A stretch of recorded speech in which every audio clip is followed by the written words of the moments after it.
A gente vai continuar, a prof vai continuar explicando sobre a Segunda Guerra Mundial, algumas questões que são importantes agora do final da guerra.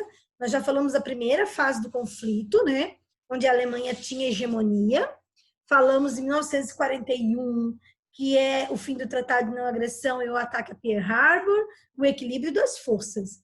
E a partir então, de 1944, principalmente a partir do dia D, aí nós vamos ter já um caminho diferente, ou seja, uma virada aí na Segunda Guerra Mundial. Então, a Alemanha começa a perder, ela começa a perder dentro da União Soviética também. Essa tática usada por Stalin dentro da União Soviética, que era destruir tudo que vinha pela frente, inclusive queimar a produção agrícola, para que os alemães, né, o exército alemão, não tivesse acesso nem à água e nem a nada ligado à agricultura, foi uma tática usada pela Rússia durante o ataque de Napoleão Bonaparte. Então, se o Hitler tivesse estudado um pouquinho, quem sabe não tivesse cometido o mesmo erro, ou tivesse, então, parasse lá e não continuasse lá, ou seja, não teimoso, em vez de retroceder, né? Não retrocedeu, né? Então manteve o seu exército lá dentro e acabou sendo sucumbido pelo frio, pela falta de alimentos, né? O exército alemão morreu de frio e de fome. O Stalin matou milhares também de russos, mas acabou ganhando, ou seja, aniquilando aí o exército da União Soviética. Então, a frente oriental o exército da Alemanha, né? O Stalin acaba aniquilando o exército alemão.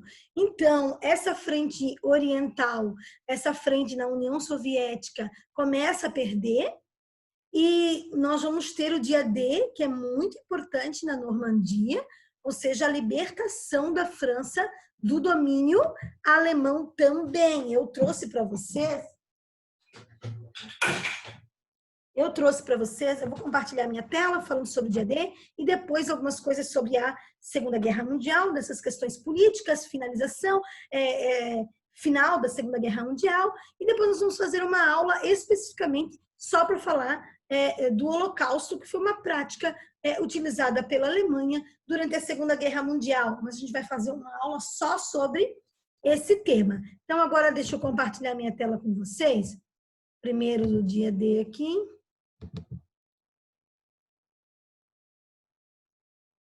Vamos lá. Tá indo.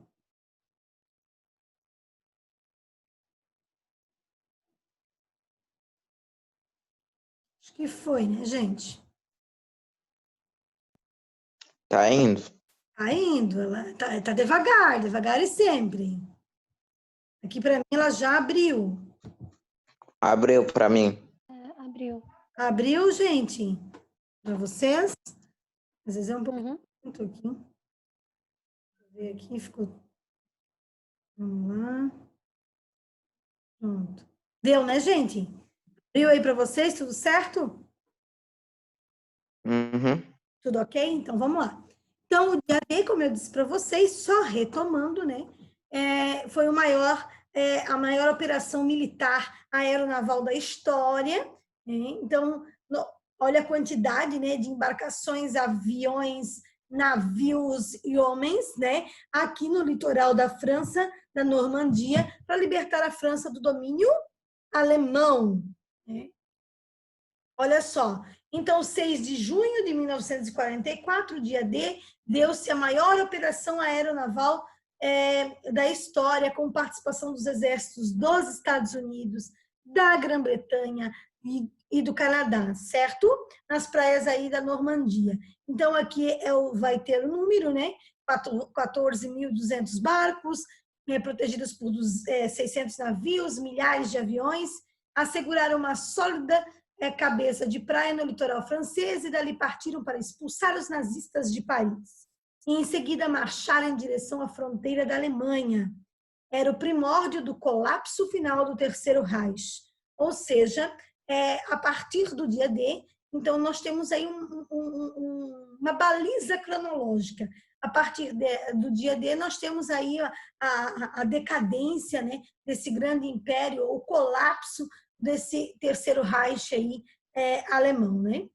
E a ideia do Hitler é que esse terceiro império, esse terceiro Reich, duraria, né, pelo menos essa perspectiva dele. Algumas imagens para a gente ter noção do que, como eles estavam chegando no litoral, né? Então, os barcos e tudo mais, né? Só para a gente terminar ali, nós falamos algumas coisas na aula passada sobre... Aqui, voltou. E eu quero compartilhar também, deixa eu ver aqui, uma outra tela. Segunda Guerra Mundial.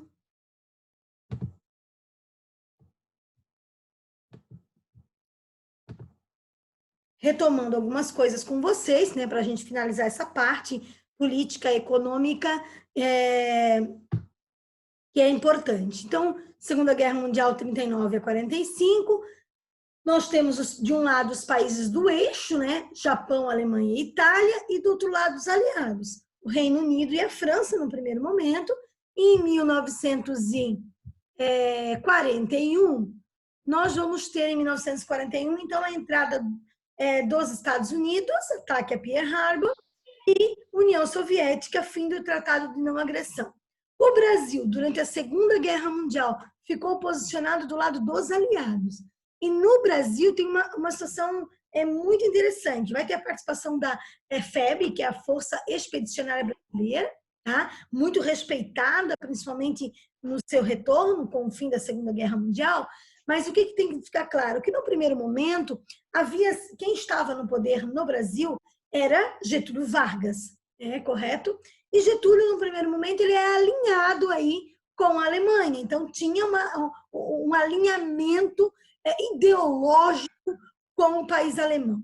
Com o passar do tempo, a gente já falou de Getúlio, e nós percebemos que Getúlio vai se alterando a sua política de acordo com a sua necessidade. Ou seja, no primeiro momento esse alinhamento acontece, depois existe uma aproximação maior com os Estados Unidos, principalmente na sua última governabilidade. Então, Getúlio fica no poder, chega ao poder em 1930, com a Revolução de 30, né, é a chegada de Getúlio ao poder. A Revolução Constitucionalista é a tentada da retirada do Getúlio ao poder, eles não conseguem. Ele fica no poder de 30 até 45, no poder direto, depois ele retoma o poder 1951 até 1954, quando comete suicídio.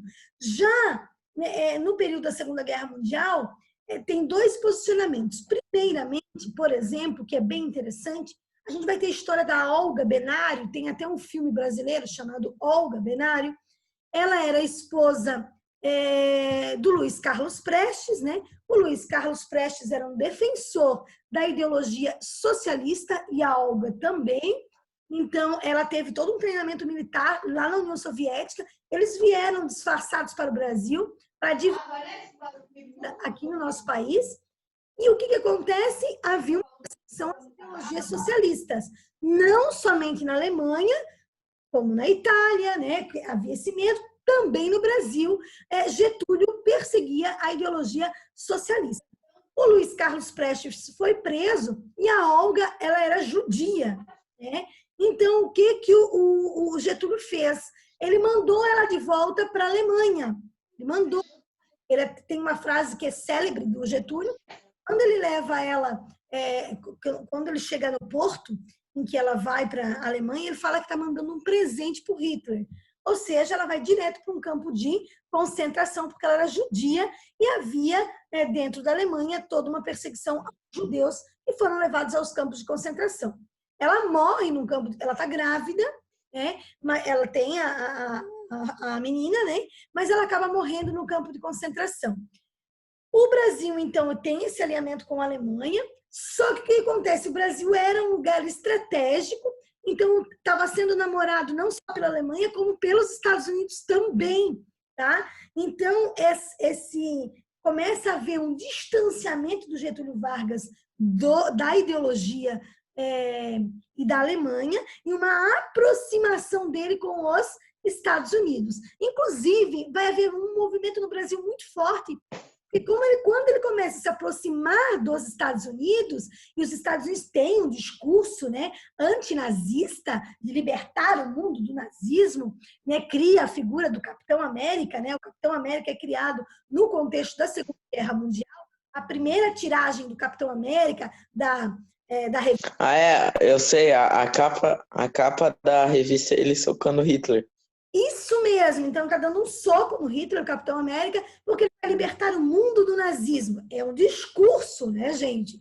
E o que acontece? Quando o Brasil começa a se alinhar e se aproximar dos Estados Unidos, começa um movimento contra aqui no Brasil. A que sentido? Como que o governo getulista, que é repressor, se alia aos Estados Unidos e os Estados Unidos discursa liberdade, discursa democracia, e aí não combina. Então começa um movimento contra Getúlio dentro do Brasil, muito forte, porque Getúlio é totalmente dominador, mas está se aproximando dos Estados Unidos, que discursa contra o nazismo, né?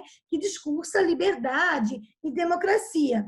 E por que o Brasil vai lutar do lado dos aliados com a FEB, Força Expedicionária Brasileira, certo? Vamos entender o porquê aqui. Obviamente que tem um motivo, né? Durante a guerra, o Brasil passou por problemas de abastecimento de primeira necessidade. Combustíveis, remédios, tecidos. Houve muita vigilância dos países do eixo, as comunidades alemãs. Gente, japonesas, né? Tem uma digitação ali. Olha só, houve uma fiscalização tão grande que eu conheci um senhor, ele era, porque já falecido, alemão, e ele era de Joinville. Eu morei muitos anos em Joinville, morei 15 anos em Joinville, e ele disse que Joinville tem uma comunidade alemã, né? Ele falou que ele estava chamando a vaca em alemão. E aí, nessa época, nesse período, havia de certa maneira, uma perseguição, tá? Uma vigilância a quem era alemão dentro da cidade de Joinville, como em outras também. E ele estava chamando a vaca e ele foi preso, tá? Para prestar esclarecimentos, porque ficou proibido falar em alemão na cidade. Tá? As escolas que falavam alemão, né, foram proibidas de ministrar aulas de alemão, porque havia essa vigilância. Aí foi um momento bem importante aí da história brasileira, que no primeiro momento valoriza e depois acaba fiscalizando, tendo uma vigilância muito forte, principalmente desse discurso aí e de quem era alemão, né? Aí ele conta que ele foi preso, ficou algumas horas na delegacia para prestar esclarecimentos, porque ele estava falando em alemão proibido, tá?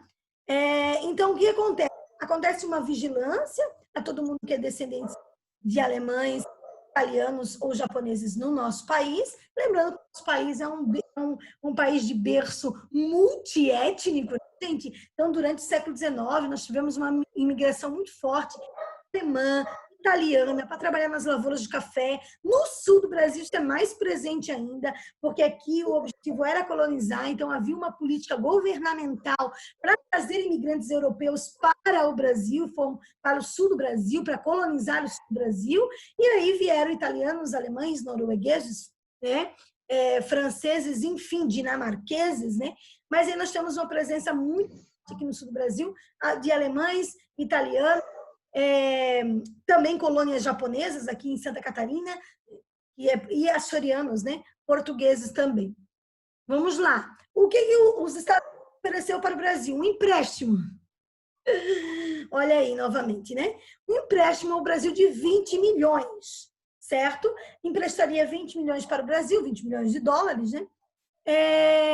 E aí o Brasil conseguiria construir a usina de Volta Redonda. Então, a usina de Volta Redonda foi construída com dinheiro estadunidense. Em contrapartida, o Brasil, então, apoiaria os Estados Unidos, seria contra a Alemanha durante a Segunda Guerra Mundial. Por isso, a vigilância.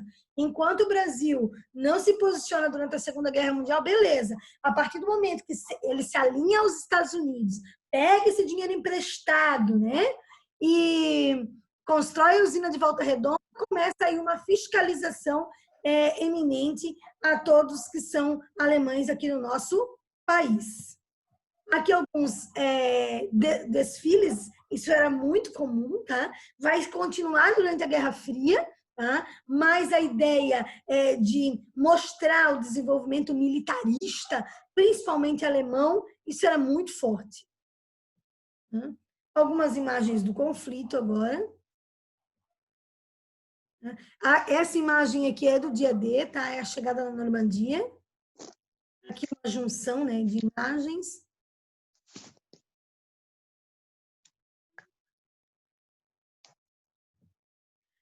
E aí a figura clássica da Segunda Guerra Mundial, né, que é o Adolf Hitler. Então é o seguinte, gente, nós paramos no final da guerra. Em abril de 1945, então, eu falei para vocês na última aula, houve um ataque a Berlim, né, feito pelos soviéticos, 1,2 milhões aí de bombas. Gente, foi muito interessante. Que situação? Tanto Estados Unidos, tá? Tanto Estados Unidos quanto a União Soviética, houve uma corrida entre eles para eles chegarem a Berlim. Tipo assim, quem era o primeiro a chegar a Berlim? Quem era o primeiro a libertar o mundo de Hitler? Na verdade, tinha tudo isso por detrás, né? Por isso, aí construíram uma imagem do Capitão América, de libertador do mundo. Então, quem iria libertar o mundo de Hitler? Quem iria libertar o mundo do nazismo? Então, essa corrida aí, no final da guerra, também aconteceu para quem iria desfilar primeiro sobre Berlim, tá? A União Soviética queria fazer isso por todo custo e foi assim, não é que foi desastroso para os alemães. Na verdade, a União Soviética desfilou sobre Berlim e foi um desespero, tá, gente? Foi uma coisa tenebrosa, porque eles queriam, a Alemanha já estava destruída, mas eles queriam assim, passar a máquina e dar ré ainda. Então, houve um grande número de estupros feitos também pelos soldados da União Soviética aos alemães, as alemãs, né? Então havia um desespero muito grande, então eles queriam realmente destruir a Berlim, né? E mostrar esse domínio da União Soviética. No dia 30, então, do 4 de 45, o Hitler comete suicídio, né? Existe toda uma teoria que Hitler não cometeu suicídio. Oficialmente, então, dia 30 aí, ele acaba cometendo suicídio, ele e a Eva Braun, que era a mulher que estava com ele, que oficialmente nunca apareceu como sua esposa. E dizem que quando ela estava eu li um livro ali sobre ele, que quando ela estava no bunker lá com ele, o sonho dela era se casar com ele. Então, eles já estavam escondidos no bunker, ele acaba se casando com ela aí nos últimos dias que antecedem a sua morte. Obviamente que ele sabia que se ele fosse pego vivo, seria uma chacota. Então, o objetivo dele de cometer suicídio é que isso não acontecesse. E a destruição do corpo é para que eles não encontrassem realmente o corpo dele, porque senão ele tinha medo de ser esquartejado, de ser mostrado ao mundo a destruição da imagem dele, né? Por isso, então, ele pediu para que queimassem o seu corpo, para que eles não encontrassem nenhum vestígio dele. E quem estava com ele, a alta cúpula, ele tinha cápsulas de cianeto, então, para dar para essas pessoas da alta cúpula para também cometerem suicídio, para não serem pegos pelo exército, tanto estadunidense quanto da União Soviética, né? Prof. Oi? O negócio da cápsula de cianeto mostrou no Capitão América, o primeiro filme do Capitão América. Eu também ia falar isso. Ele estava perseguindo um soldado alemão. Acho que era um soldado. Aí ele, tipo, quando ele conseguiu pegar o soldado lá, o cara botou a cápsula na boca e mordeu, assim. Aí morreu. E se matou.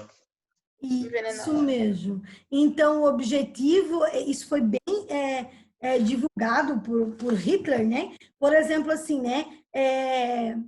A ideia de drogaria, né? Vem de remédio. Então, drogaria é um lugar onde vende droga, que é remédio, né? E na Alemanha, o remédio era uma droga, por isso veio o nome drogaria. Até 1900, para vocês só terem uma ideia, assim, até no 1903, havia vestígios assim de cocaína dentro da Coca-Cola. Era bem comum, né? Quase toda a cocaína que era produzida a bruta, né, cocaína bruta do Peru, né, que era muito forte lá no Peru, ela era quase na sua totalidade enviada diretamente para a Alemanha para a produção de medicamentos, né? Aí, durante o nazismo vai se posicionar contra as drogas. Olha só que loucura. Então, isso se desenvolve na Alemanha e durante o nazismo há uma perseguição e o nazismo se posiciona contra as drogas e quem for usuário, enfim, pode ficar internado, obrigatoriamente internado, até 2 anos. Isso tudo discurso pelo governo, né? Só que o exército alemão usava drogas sistematicamente. Então, eles proibiam, mas utilizavam no exército, né? Então, eles queriam que o soldado ficasse ligado 24 horas, de 20 a 24 horas. Aí o Davi ainda falou da metafetamina na aula passada, que era usada pelo exército alemão, né? O médico particular do Hitler, chamava-se Theodor Morel, né? Ele que medicava o Hitler, né? Então, teve um atentado, gente, que o Hitler sofreu num bunker que estourou os tímpanos dele, tá? Os 2 tímpanos do Hitler estourou com um atentado no bunker.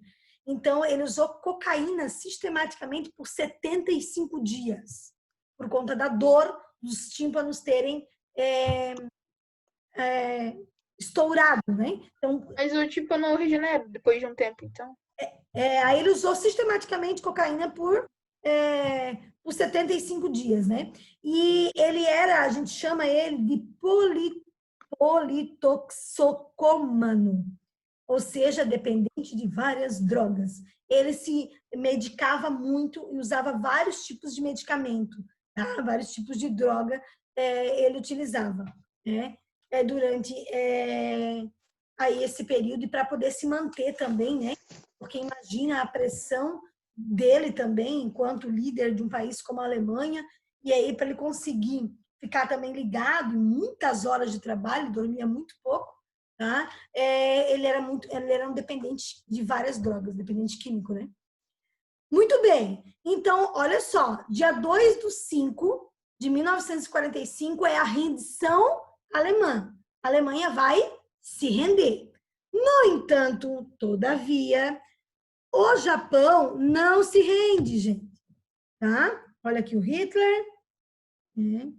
A suástica, né, gente? Símbolo do nazismo. Ó, a suástica nazista. Então, ela, no primeiro momento, e é bem interessante, tá? A origem da suástica, a origem dela é muito antiga, tem mais de 5.000 anos, e era um símbolo de boa sorte, ou seja, era um símbolo de bem-estar, era algo positivo, na verdade. Aí depois, quando ela começou a ser utilizada pelo nazismo, aí é que vai falar da Mesopotâmia, antes de Cristo, os índios da América também usavam o símbolo da fortuna para os hinduístas, né? Aí, quando começa a ser utilizado, né, quando foi fundado o Partido aí Nacional Socialista Alemão, e aí começou a ser usado como emblema esse símbolo, então foi colocado esses valores negativos a esse símbolo, que até então era ligado a uma questão positiva, era ligado à questão da fortuna, ou seja, né, era algo que não era negativo. A partir da utilização dele durante o Partido Nazista, é que ele tem essa outra conotação, tá? Aqui, os discursos, né, gente, que eram muito fortes, né? A ideia que chegava nas escolas também, né, de se proliferar essa ideologia nazista o discurso dentro das escolas eram muito fortes para buscar esse público, assim como na China, o Mao Tse-tung também fez uma revolução cultural que pegava as crianças com o discurso lá do livro vermelho, ou seja, para que essa mudança partisse das crianças. Aqui na Alemanha, no nazismo também, isso era muito forte, tá? Muita muito utilizado como veículo. Então, havia um domínio de toda a questão ligada a propagandas, obviamente, tudo que se veiculava em qualquer veículo de comunicação e também dentro das escolas. Aqui vai falar do Holocausto, que depois... Prof, Oi. aquela frase lá, não se ataca quartéis, se ataca escolas? Isso mesmo. Por que se ataca escolas? Porque se esse discurso chega na escola e ele é comprado lá dentro pelo público de crianças, adolescentes e jovens, isso chega nas casas das pessoas. Então, o que eles querem? Pegar esse público para vender essa imagem, para comprar esse discurso, né? E para defender também, para fazer a defesa do mesmo, obviamente, né? Isso foi usado por Stalin, isso foi usado por Mao Tse-tung, isso foi usado pelo fascismo, isso foi usado pelo nazismo também, certo? Muito bem. Olha lá. Desdobramentos. Aqui falou alguma coisa da Beatriz. Tá certo? Beatriz, tu tá aqui, tá, né, Bia? Professora, posso Oi. perguntar uma coisa? É claro. Então, assim, é que eu não entendo. Se você conseguir me explicar, por favor, me ajude. Por que que, assim, pelo que eu percebi, em toda a história, né?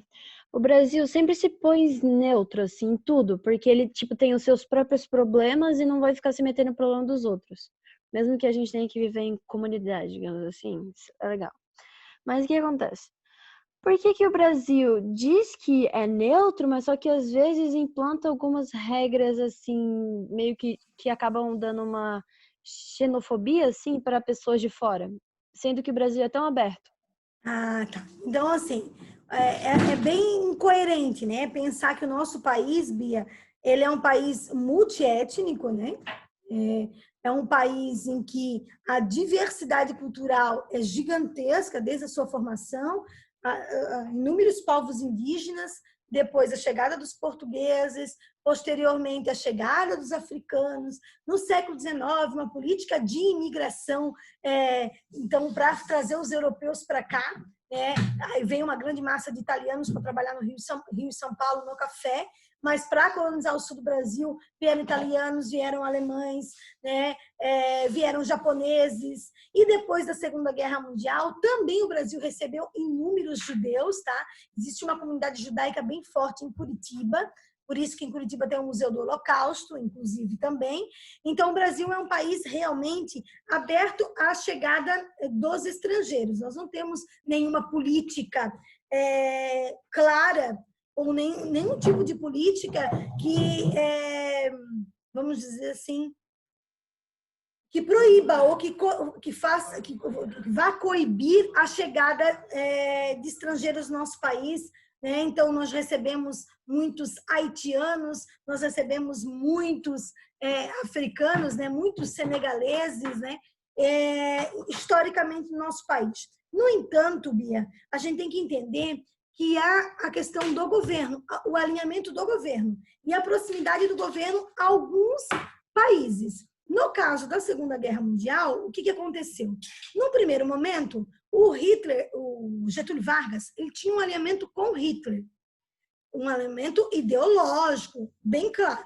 Então, se ele tem um alinhamento com Hitler, ele vai perseguir tanto os judeus como vai perseguir a ideia socialista, que não quer ser difundida. A gente tem que prestar atenção sempre para a gente não cometer o que a gente chama de anacronismo. Por quê? É um fato que aconteceu lá em 1900 na década de 40. Então, o que estava acontecendo no Brasil na década de 40? E o Getúlio Vargas, ele foi um presidente, um estadista, um grande estadista, que ele permeava em várias áreas. Ele era populista, mas ao mesmo tempo que ele era populista, ele caminhava ali, ele tinha uma forte presença com o exército, ele dá muita força para o exército, depois ele rompe com o exército, tá? Em nome desse populismo. Então, ele constrói uma imagem a partir do populismo. Só que o que vai acontecer? Durante a década de 40, o Brasil vai sofrer porque nós estamos falando de relações que são interconectadas, e o Brasil não vai ter todos os produtos que tinham até então, até porque a Europa está passando por uma crise, que é a Segunda Guerra Mundial, e a falta desses produtos, tá, faz com que Hitler comece a ter outro posicionamento, até porque os Estados Unidos tinham um objetivo claro. Tem um discurso estadunidense que chama-se doutrina Monroe. Isso é bem forte, principalmente no mundo pós-Segunda Guerra Mundial. O que era a doutrina Monroe? América para os americanos. América sem influência da Europa, porque a Europa estava passando pela Segunda Guerra Mundial, obviamente, e os Estados Unidos queria dominar, é óbvio. Então, essa América para os americanos era uma América que os Estados Unidos iam influenciar de forma direta. E esse discurso já está se permeando aí no final da Segunda Guerra Mundial. E como faltavam alguns produtos, e o Getúlio era interessante, por exemplo, o Getúlio tinha uma política de valorização das indústrias de base, ou seja, a produção de energia elétrica era um dos objetivos dele.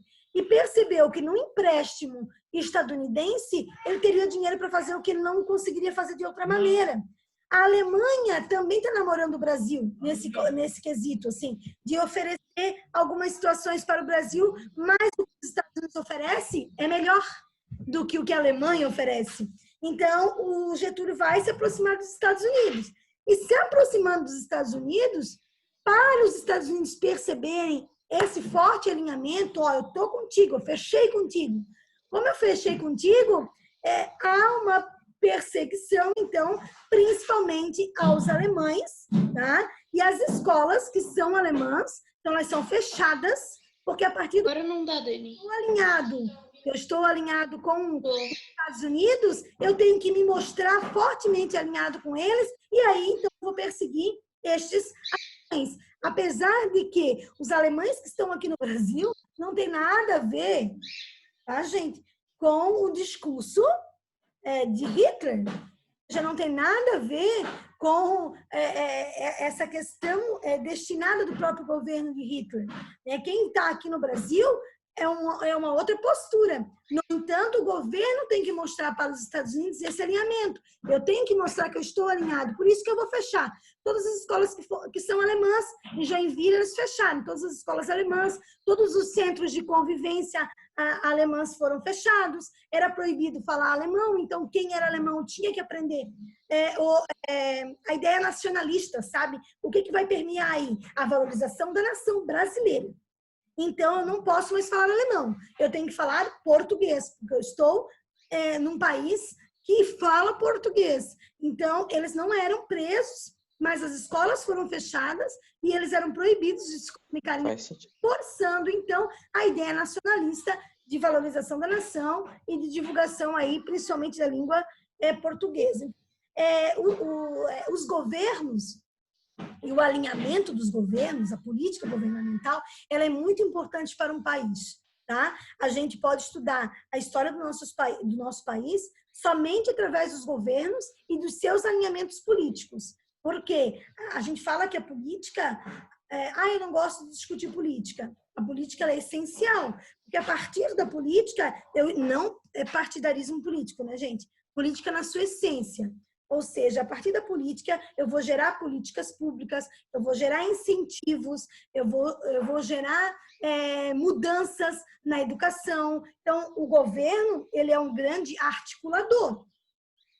Vamos pensar na China, Mao Tse-tung, ele fez uma revolução cultural, ele fez uma imposição cultural, ele estabeleceu um discurso, o Stalin estabeleceu um discurso, o Hitler estabeleceu um discurso e políticas públicas que permitiam isso. O Getúlio estabeleceu um discurso e políticas públicas, né, bem claras. Depois de Getúlio, a gente vai ver JK, depois a gente vai ver os governos militares, que tem um outro alinhamento.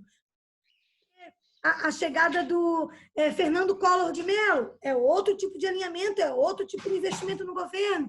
Depois do Fernando Collor de Mello, Itamar Franco, e aí, posterior ao Itamar Franco, Fernando Henrique Cardoso, que tem uma outra forma de governar, um outro alinhamento, outras políticas públicas e aí tudo vai se permeando. Depois do Fernando Henrique Cardoso, nós vamos ter o governo petista, que ficou no poder quase 16 anos, com outro tipo de alinhamento político, ideológico, que também muda as políticas públicas de educação, de saúde, e agora uma nova mudança no nosso país. Esse novo alinhamento também traz mudanças na perspectiva de educação, de saúde, de promulgação de ideias, né? Então, é muito a gente perceber que estudar um país está muito linkado com a governabilidade e como esse governante discursa, a quem ele está alinhado, porque a quem ele está alinhado e a sua ideologia vai estar vinculada